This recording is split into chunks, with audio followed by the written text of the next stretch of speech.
Hey, hello there. Welcome to Talking with Tony. Season 14 continues on today with our lead football analyst, Danny Arp. Looks like he's at the press box in Sanford Stadium in Athens, Georgia. Danny, it's great to have you back on Talking with Tony. Last time that we had you was before the national championship football game, and the Michigan Wolverines have another national championship to their total. It's great to see you again today.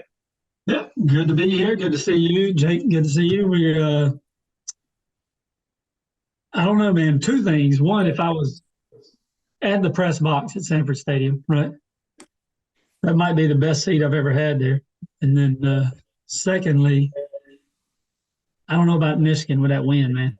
You know how I feel about it. I know it's good for you, right? But I thought I had it with Washington pick, and I'm still disappointed in. I guess the further we get away from it, I'm getting more sour about Georgia not getting in the playoffs. Well, I think you have a right to feel sour. Washington loses the game, but the head coach gets what people would think as the dream job in college football, to be the head football coach at the University of Alabama. Now, I would not want that job for a number of reasons. My Auburn ties most specifically, but I would never want to follow Saban. I feel like following John Wooden, Gene Bart. I mean, it's a no-win situation. Just ask. Well, you can't ask him anymore because Perkins did. But he followed Bear Bryant. I mean, it's a no-win situation. No, that he's in a lot of trouble. I was texting with a friend of mine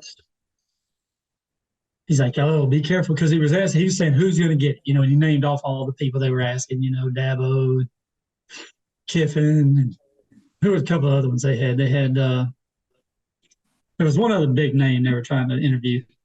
I forget who that was. But anyway, then he said, this guy, DeBoer, or whatever his name is.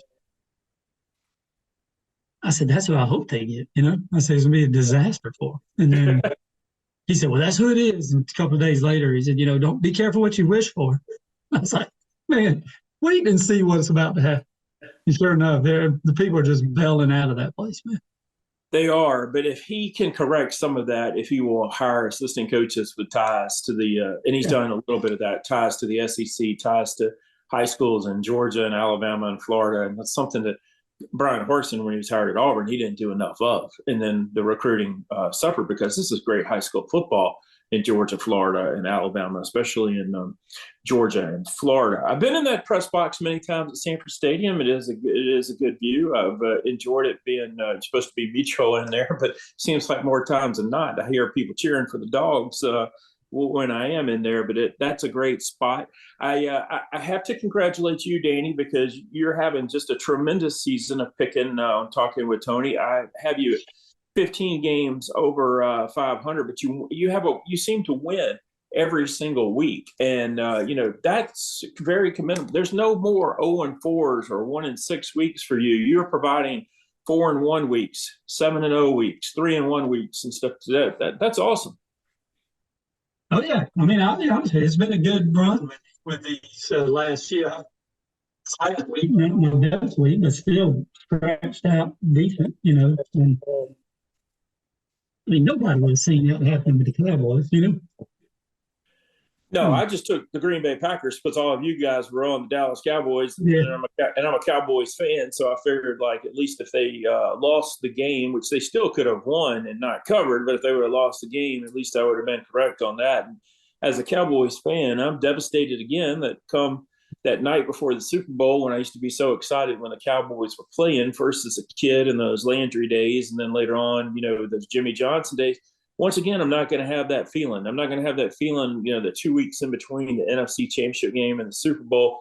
And it was really their opportunity, the way the Eagles crashed and burned in the last 6 weeks of the season, and gave the Cowboys the NFC Eastern Division. And then for the Cowboys not to take advantage of that, they would have had a home game this weekend also in the playoffs. So now, as a traditionalist, I'm sitting here going to root for the 49ers, because unless I'm mistaken, the NFC wears the white jerseys in the Super Bowl, and I love those white jerseys with those gold pants. So that's what I'm going to pull for now. It's just to see and remember some of that stuff from our childhood of some of those 49ers Super Bowl games. Yeah, well, I mean, obviously those childhood 49er days were great. And to your point, the uniform does look pretty fresh.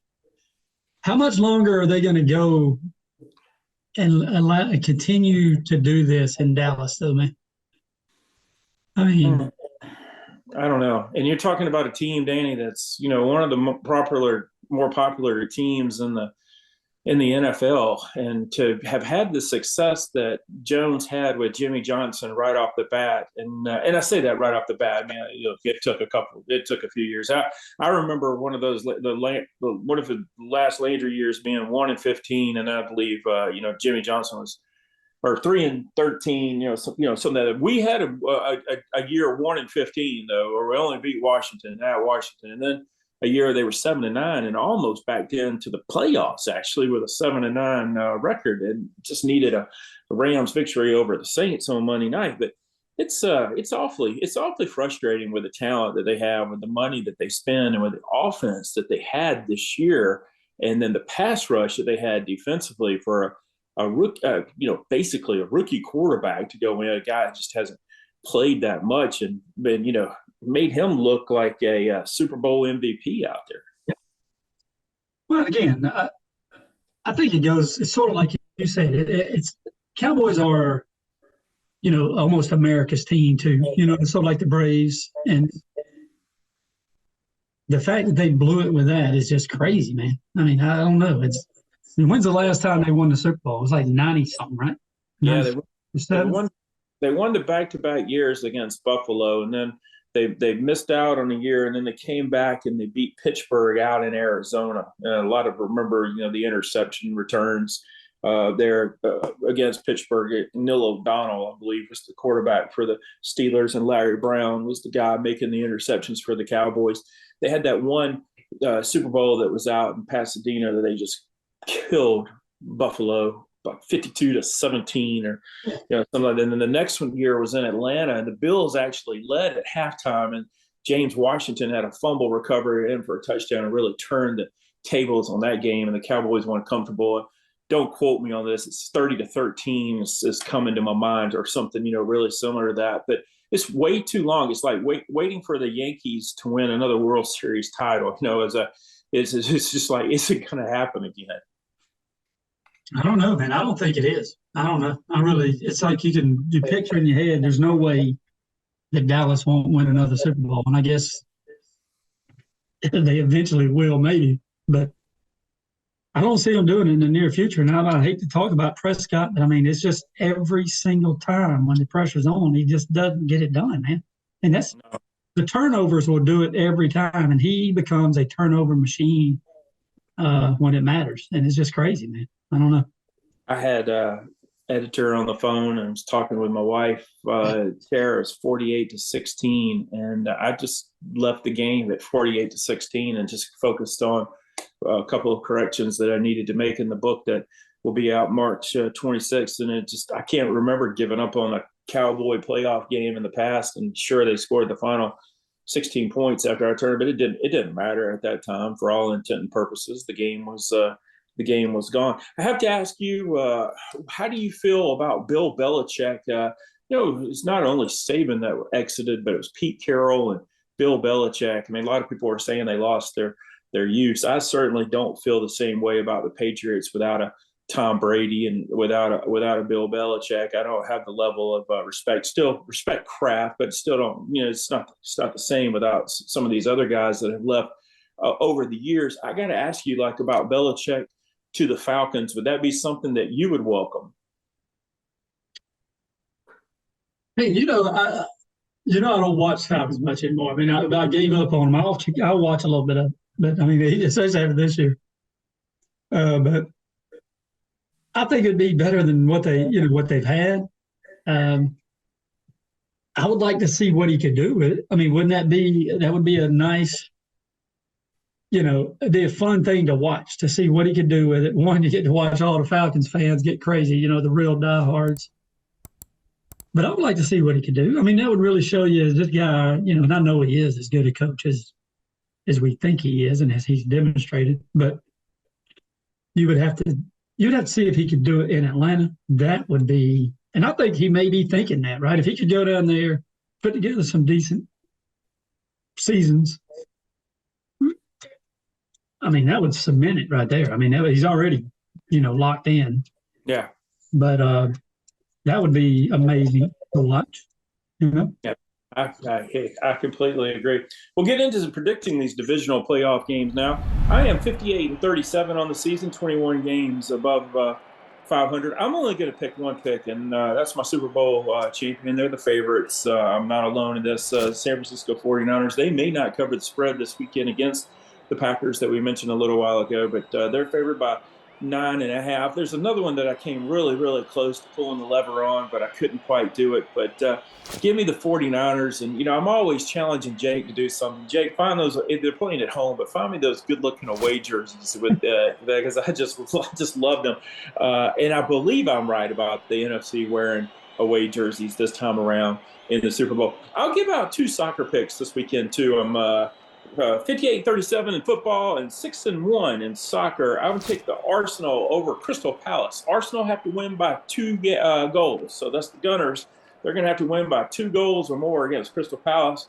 And then give me Brentford over Nottingham Forest. They just need to win that game. So we'll see if we can improve on the 6-1 soccer record. We haven't done anything since I lost the soccer game. I was undefeated and dropped the soccer game, and that kind of devastated me there for a few weeks. So it took a little while to get over. We're going to run down Stormy Weather's picks real quick as well. Stormy is 54-64 against the spread.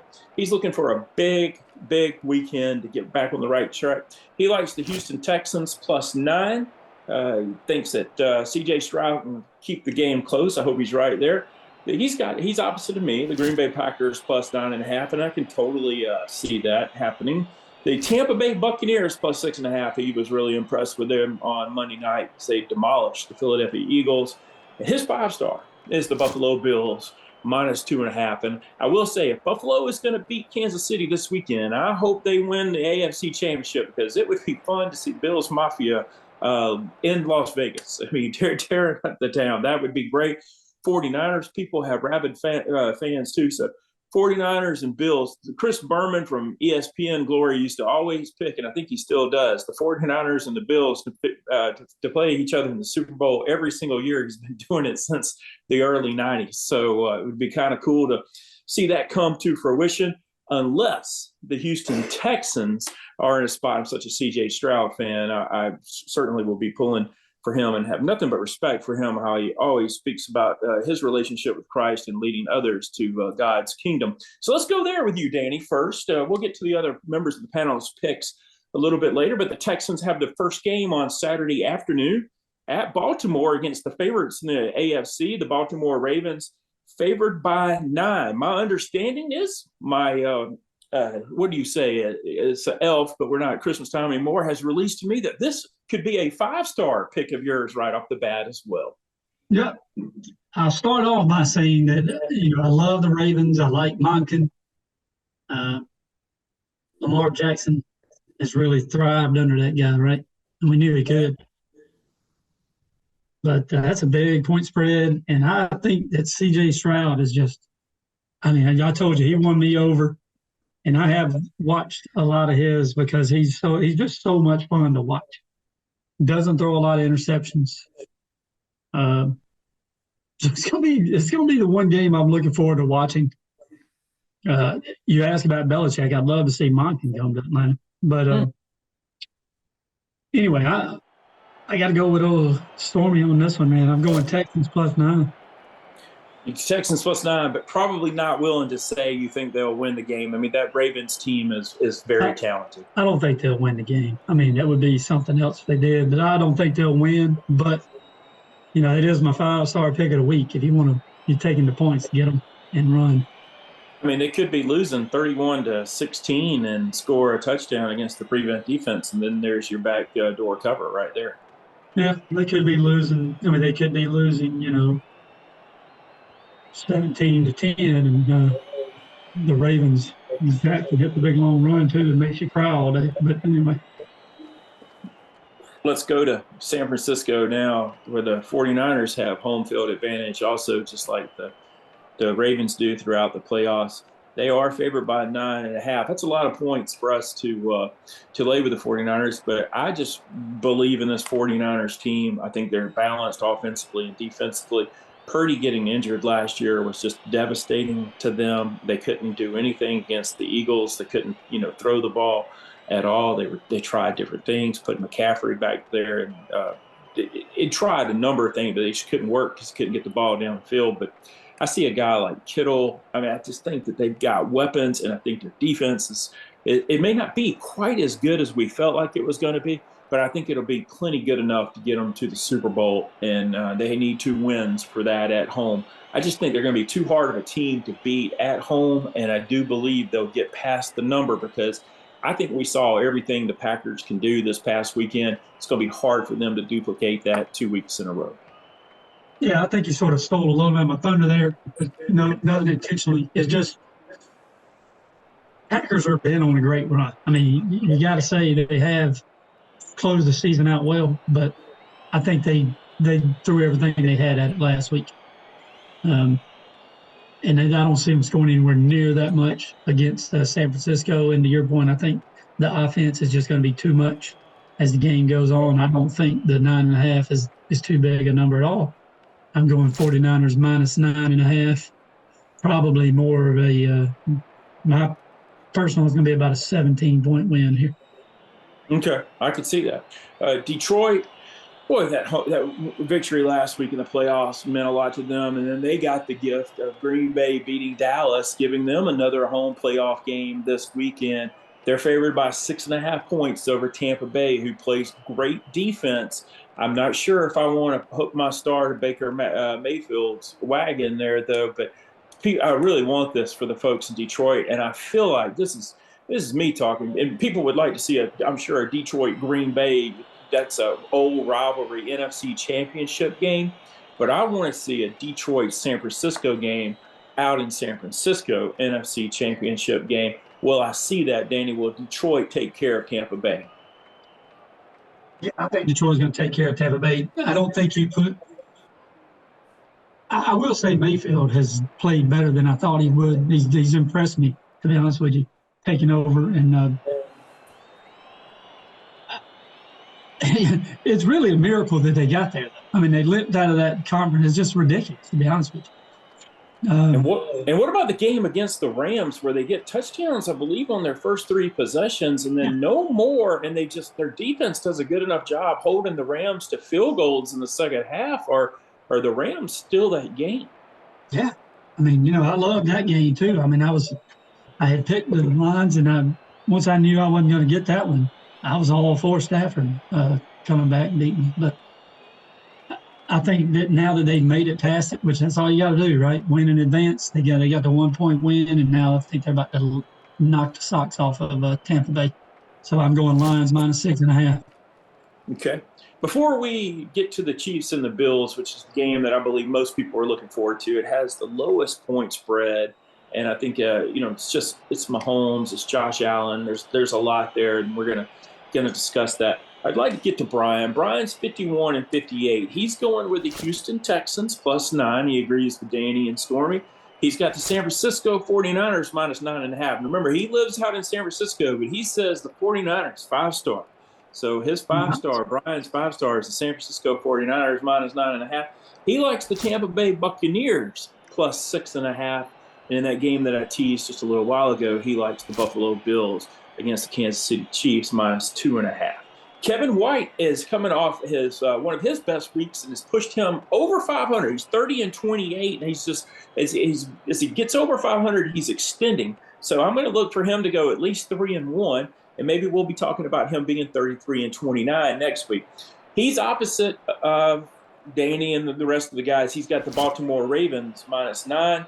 He does agree about the 49ers minus 9.5. And boy, does this concern me when these people are piling on the 49ers minus 9.5. Stormy had the Packers plus 9.5. Yep. Tampa Bay Buccaneers for Kevin plus 6.5. He agrees with Brian there. And the Buffalo Bills minus 2.5. It's now time for Danny to get his analysis on that game, Buffalo and Kansas City. We've seen Buffalo have to go to Kansas City in these big type games. Now Buffalo gets to play at home. No one was hotter than the Bills towards the end of the season, and that's an odd thing to say considering they've been battling blizzard conditions, but they were really on fire. Their defense did a number on the Pittsburgh Steelers. How do you see this prominent, pivotal game, Buffalo favored by 2.5 over Kansas City. I think Josh Allen is going to have maybe one of his best games of the year. To your point, at home, they've been getting stronger and stronger and stronger at home. And then we saw obviously what they did to the Steelers while at home. Now that was they're not going to have those kind of conditions, but it's still, it's going to be an easy win for the Bills. And I know that's hard to say against, Mahomes and the Chiefs, but I think it's a 7 to 10 point win by Bills. So I'd definitely go on Bills -2.5. Danny, I'll have you back before the Super Bowl, and it's a little unfair to ask you, but with you liking Buffalo and you believe in Baltimore is going to win this weekend, that means Baltimore would have home field advantage against Buffalo in the AFC Championship game. And it's a little because you haven't had any chance to research this, but just first thing come to mind, who would you like there? Look, I'd go Bills again. I mean, I think that they're doing great. They're peaking at the right time. I mean, I don't see if they can keep playing at the level they've been playing, and I know it's not been just blowouts. I mean, pretty good win, obviously a big win against Steelers, but I think the Bills could win that one too. I think they got their offense humming, and they're going to score. So it just depends on how well the Ravens could scheme around that defense they got. It's going to be hard to beat either one of those teams with the home field advantage this time around. I certainly feel that way about the 49ers. How would you feel about Detroit going to San Francisco in a hypothetical NFC Championship game? I like the 49ers too, man. I mean, I'm all for the 49ers. I think that's the Bills 49ers looks good. And I think a lot of people would be happy, and that would be what we call a ratings bonanza for CBS, who has the Super Bowl. It's going to be a huge game. I believe that Chiefs and Bills is on. I want to say it's on Fox this weekend. That's the game that I keep hearing everybody wants to tune into. I got to get your opinion on what the NFL did with the Chiefs game this past Saturday night in prime time. They sold themselves out to Peacock. Streaming only. I know that it was the most streamed thing ever, but it would be with NFL compared to like what Super Bowl is not going to be streamed. The Final Four is not going to be streamed. So I get it. It's a sporting event. I didn't like it though. I didn't like it because too many people don't know how to find Peacock. Older people don't know how to do streaming. I didn't like it at all. I got to get your thoughts about it. Again, man, it goes back to what we've been talking about with the college season. I mean, the NFL has always been about money for sure, but it's just crazy to do. I mean, it really is crazy to do. It's like when they close, the opening game of the year in college, they shut off Charter Spectrum. I don't know if you know that. You remember that? I remember. Oh, yeah, I remember.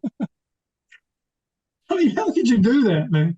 You got everybody who watches all these games. How could you do that? And the same thing here, but I did see a funny, I don't know if it was a tweet or whatever, some guys raising hell or raising Cain to his wife, like, put NFL on Peacock. And she said, we got Peacock, He's like, what are you talking about? Because no guys watch that, Well, maybe if you do, that's fine. I don't watch Peacock. Some people have insulting or anything. No, some people have it for soccer. I'm sure the English Premier League is often on NBC and is on Peacock. I want to run down everybody.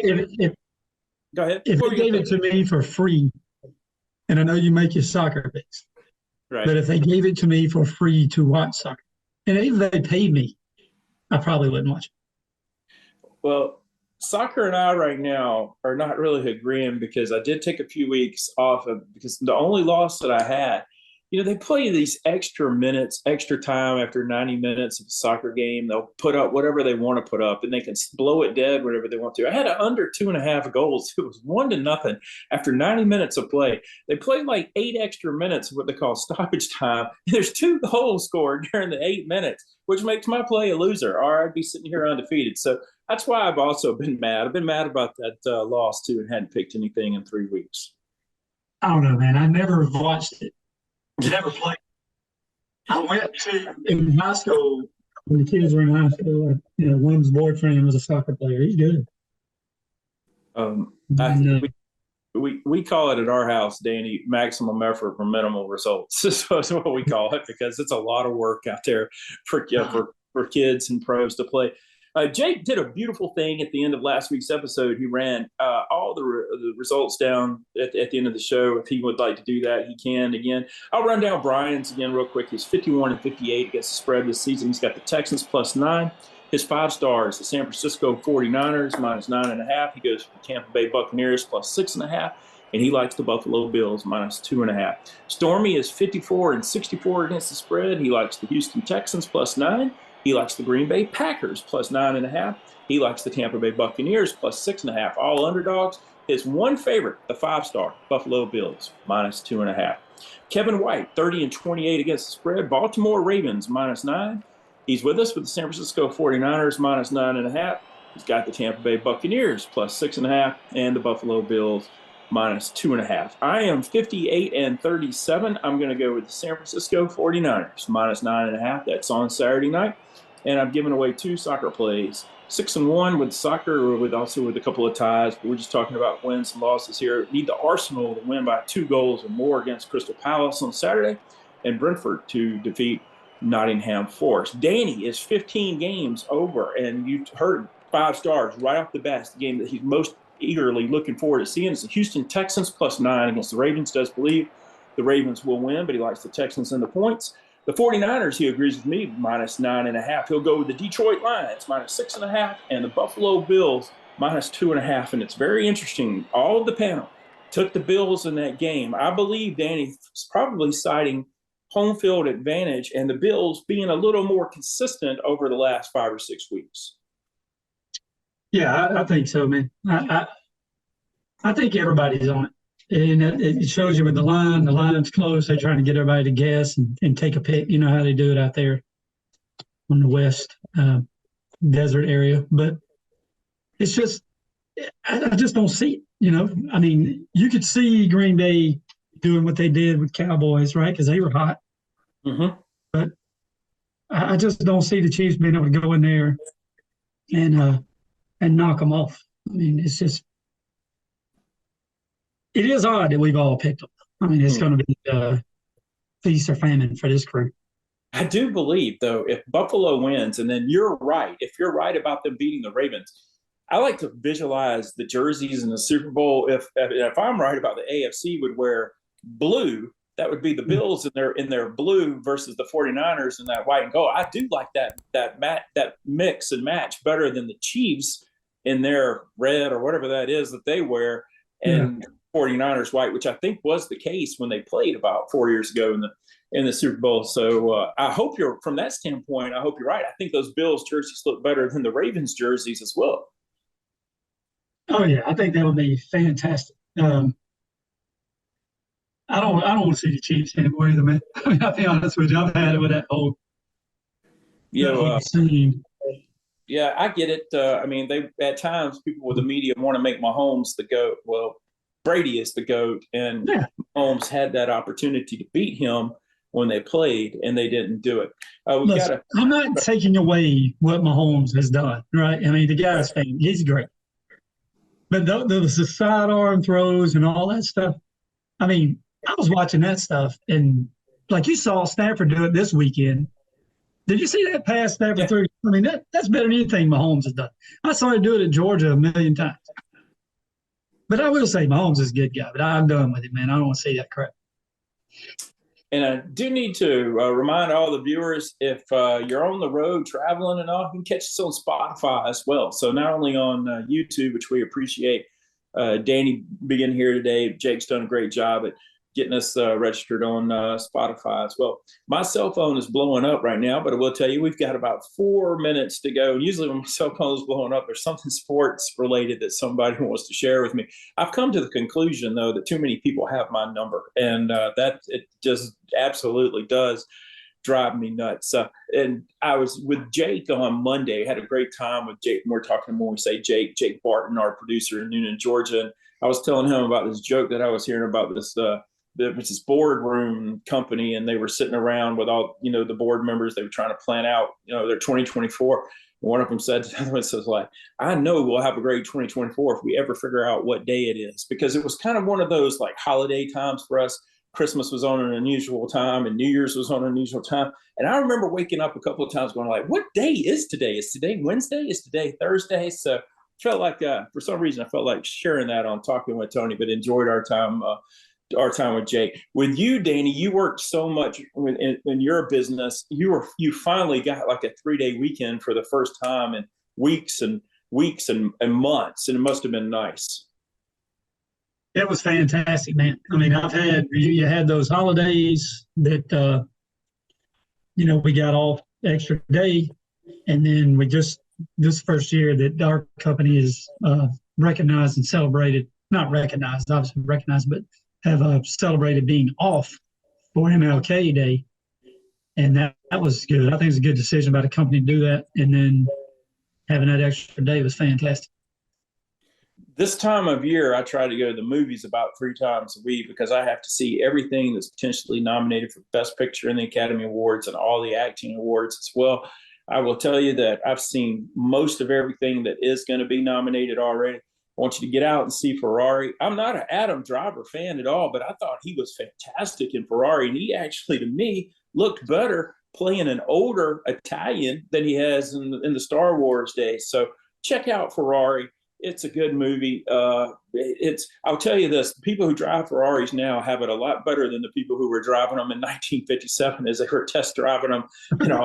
They've made a lot of safety improvements. Fortunately, thank you very much for that.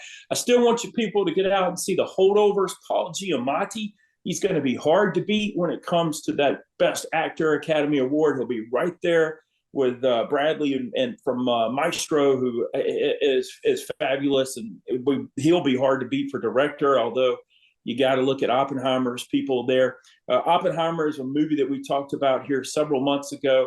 Oppenheimer is going to be back in movie theaters, my understanding, in the next month or so. It'll be your opportunity to go out and see Oppenheimer. Still, Killers of the Flower Moon has Oscar buzz.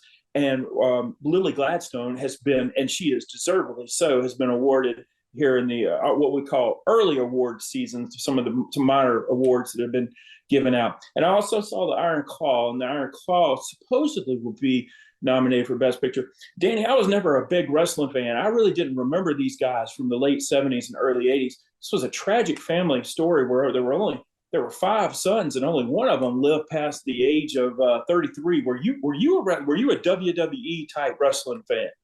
Yeah. I saw it, and I haven't seen the movie, man. I'm terrible with movies nowadays. But that family, I was familiar with it a little bit, but in the story, nothing. I mean, I wasn't crazy with WWE. I was do more with the PBS, Abdullah the Butcher. TBS. That's the roles. That's what I agree after that. I do want you to see The Holdovers, though. I want you to see that. I like Paul Giamatti. I need to check that out. Sideways is one of my favorite movies. Yeah, and that movie, they found the kid who I think deserves to be nominated for Best Supporting Actor. They found him as they were filming at the school that they were using to shoot his first movie he's ever been in. What a fortuitous career! And I thought, he made Giamatti better, because that's what you want if you're going to have a lead actor, you want a cast that makes them even grow stronger. Danny, I really appreciate the time. Well, my plans are I'm going to have Ken Kesselring to preview the championship games with me next week. Then I'll have Ella to come in, and we're going to talk some golf, and she's going to be working some PGA and Live Tour events. And then that following week, because we have 2 weeks before the Super Bowl, I'm going to have you on to pick Super Bowl with me, okay? Sounds great. Okay, for Jake Barton in Newnan, Georgia, and Danny Arp in LaGrange, Georgia, I'm Tony Jones in Auburn, Alabama. We'll see you next time right here on Talking with Tony.